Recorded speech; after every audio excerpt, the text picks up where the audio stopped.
মা কি রান্না করছো আজকে? কাতলা মাছের ঝাল। কিভাবে করবে? এই যে মাছটা প্রথমে ধুয়ে নিলাম, তারপরে একে একে নুন হলুদ মাখিয়ে নিলাম।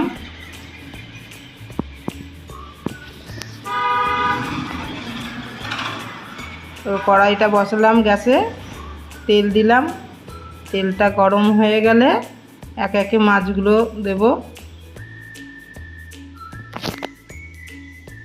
মাছগুলো ছাড়লাম।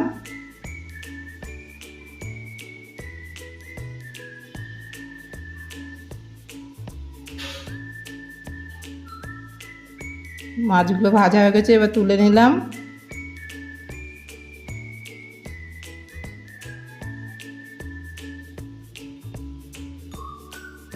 তারপর কি করবে এবার? এবার এর মধ্যে ফোড়ন দেবো কালো জিরে আর শুকনো লঙ্কা। আর বাটা মশলার জন্য কি দেবে? বাটা মশলার জন্য দেব জিরে, আদা, লঙ্কা আর টমেটোর পেস্ট। মিক্সিতে পেস্ট করে নিয়েছি।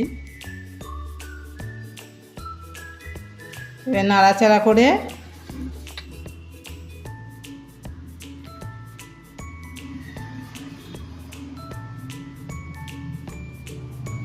হলুদ দিলাম, কাশ্মীরি লঙ্কার গুঁড়ো, স্বাদ মতো লবণ দিয়ে ভালো করে নাড়াচাড়া করে মশলাটা কষিয়ে নিলাম। তেল ছেড়ে দিয়েছে, জল দিয়ে দিলাম, হালকা গরম জল।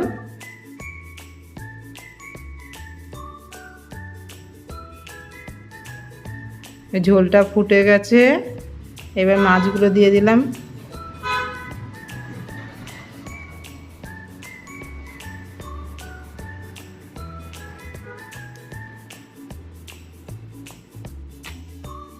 মাছের ঝোলটাকে বেশ কিছুক্ষণ ধরে ফুটিয়ে নিলাম।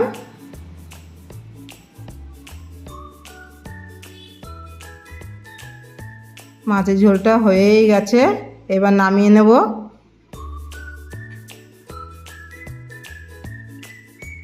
এই যে আমার কাতলা মাছের ঝাল রেডি।